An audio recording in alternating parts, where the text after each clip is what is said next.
Restaurant ஸ்டைலில் fried rice ரொம்ப ஈஸியாக வீட்டிலே எப்படி செய்கிறதுன்னு பார்க்கலாமா. ரொம்பவே சிம்பிள் இன்க்ரீடியன்ட் தான், ஆனால் டேஸ்ட் ரொம்பவே அட்டகாசமாக இருக்கும். ஒரு தடவை நீங்கள் ட்ரை பண்ணி பார்த்தீங்கன்னா கண்டிப்பாக நெக்ஸ்ட் டைம் ரெஸ்டாரண்ட் போய் வாங்கவே மாட்டீங்க. அவ்வளோ நல்லாயிருக்கும். எந்த ஒரு ப்ரிசர்வேஷனும் இல்லாமல் எப்படி செய்கிறதுன்னு பார்க்கலாம். அதுக்கு நான் ஃபஸ்ட்டு சிக்கன் 65 தான் போட்டுக்கிறேன். போன்லெஸ் நீங்கள் எது வேணால் எடுத்துக்கிடலாம். நல்லா க்ளீன் பண்ணி எடுத்ததுக்கப்புறமா கொஞ்சம் போல் கரம் மசாலா, மிளகாய்த்தூள், அது கூட மஞ்சத்தூள் எல்லாத்தையுமே சேர்த்து மிக்ஸ் பண்ணிக்கணும். இது கூட உப்பு. நீங்கள் எப்போ 65 செஞ்சாலும் சரி, கார்ன்ஃப்ளவரை நீங்கள் லாஸ்ட்டாக போடுங்க. ஃபஸ்ட்டாக போடும்போது மசாலாலாம் ஈக்குவலாக பிளெண்ட் ஆகவே ஆகாது. இது கூட 2 டீஸ்பூன் அளவுக்கு நான் ஜிஞ்சர் கார்லிக் பேஸ்ட் போட்டுக்கிறேன். 1 ஸ்பூன் போட்டாலே போதும். 2 ஸ்பூன் அளவுக்கு நீங்கள் போடும்போது ரொம்ப ஃப்ளேவர்ஃபுல்லாக நல்லாவே இருக்கும். இப்போ இது எல்லாத்தையுமே சேர்த்து நல்லாவே மிக்ஸ் பண்ணி கொடுத்துக்கோங்க. நீங்கள் எந்த அளவுக்கு கையால் பிசைகிறீங்களோ அந்தளவுக்கு மசாலா ஊறி இருக்கும். அதுக்கப்புறமா நான் மைதா மாவு தான் எடுத்துருக்கிறேன்.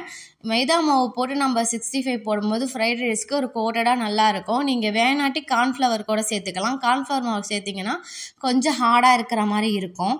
தேவையான அளவுக்கு தண்ணி கொஞ்சம் கொஞ்சமாக பார்த்து தெளிச்சிக்கோங்க. எனக்கு ரேஷியோ தெரியுன்றதுனால நான் ஊற்றி நல்லாவே மிக்ஸ் பண்ணிக்கிறேன்.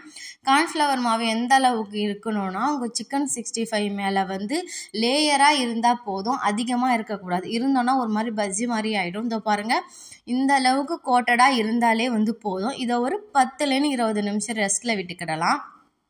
அதுக்கப்புறமா ஒரு இரும்பு கடாயில் கடாய் நல்லா சூடானதுக்கப்புறமா எண்ணெய் ஊற்றுனீங்கன்னா சீக்கிரமாக எண்ணெய் சூடாகிடும்.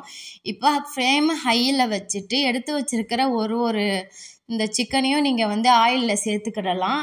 சில பேர் சிக்கன் 65 போட்டால் அப்படியே தொக்கா ஒட்டிக்கும் இல்லையா, அதை மாதிரி ப்ராப்ளம் எதனால் வருதுன்னா, ஆயிலை நல்லா சூடாகிறதுக்கு முன்னாடியே போட்டிங்கன்னா ஆயிடும்.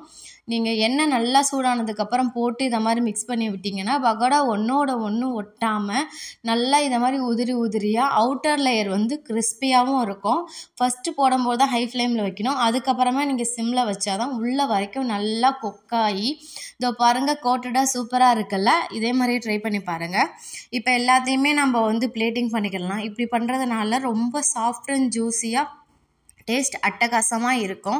இதோ பாருங்கள், ஒரு லேயராக மட்டும்தான் இருக்குது இல்லையா, மாவெல்லாம் ஹெவியாக இல்லாமல் பார்க்கவே டெம்டிங்காக இருக்குல்ல, சாப்பிடவும் நல்லாயிருக்கும். நீங்கள் இதே மெத்தடில் 65 ட்ரை பண்ணி பாருங்கள். ஆறி போனாலுமே டேஸ்ட் அட்டகாசமாக இருக்கும். இதோ பாருங்கள், அமுத்தி பார்த்தா அவ்வளோ சாஃப்டாக இருக்குது. முட்டை சேர்க்காமலே ரொம்பவே டேஸ்ட்டாக இருக்கும்.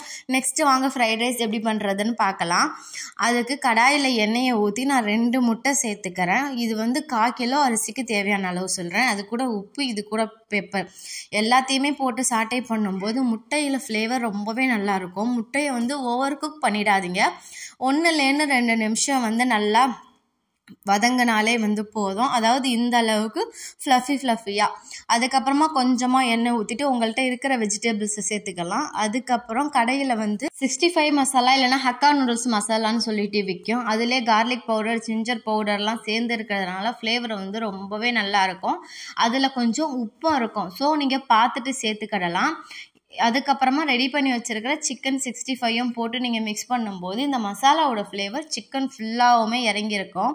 நல்லா மிக்ஸ் பண்ணியாச்சா. அதுக்கப்புறமா ரைஸை ஒரு 80% மட்டும் தான் குக் பண்ணி வச்சுருக்கணும். நீங்கள் ஃபுல்லாக குக் பண்ணிட்டீங்கன்னா உடஞ்சிரும். இதை மாதிரி உதிரியாக வரவே வராது. இப்போ ரைஸ் சேர்த்ததுக்கப்புறமா அந்த ஸ்க்ராம்பிள்ட் எக் ரெடி பண்ணி வச்சுருக்கிறோம் இல்லையா, அதுலேயே ஆல்ரெடி நான் உப்பும் போட்டிருக்கேன்.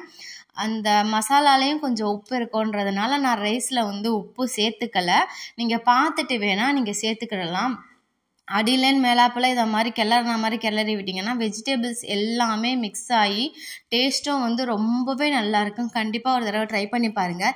இதை நான் என்னோடய பசங்களுக்கு லஞ்ச் பாக்ஸில் தான் கொடுத்து அனுப்பினேன். லஞ்ச் பாக்ஸோட வீடியோ கூட போட்டிருக்கேன். வேணுன்றவங்க செக் பண்ணி பாருங்கள். அவ்வளோதான். இப்போ சூப்பராக 65 ரெடி பண்ணுறது எப்படி, ஃப்ரைட் ரைஸும் எப்படி ரெடி பண்ணுறதுன்னு சொல்லிட்டு இந்த ஒரு வீடியோலேயே டீட்டெயில்டாக காமிச்சிருக்கேன். இந்த வீடியோ உங்களுக்கு கண்டிப்பாக பிடிச்சிருக்கோன்னு நினைக்கிறேன். யூஸ்ஃபுல்லாக இருக்கும்னு நினைக்கிறவங்க மறக்காமல் சேனலை சப்ஸ்கிரைப் பண்ணிவிட்டு இந்த வீடியோவுக்கு லைக் பண்ணிட்டு ஃப்ரைட் ரைஸ் பிடிச்ச உங்கள் ஃப்ரெண்ட்ஸுக்கு மறக்காமல் சென்ட் பண்ணி விடுங்க. தேங்க்ஸ் ஃபார் வாட்சிங்.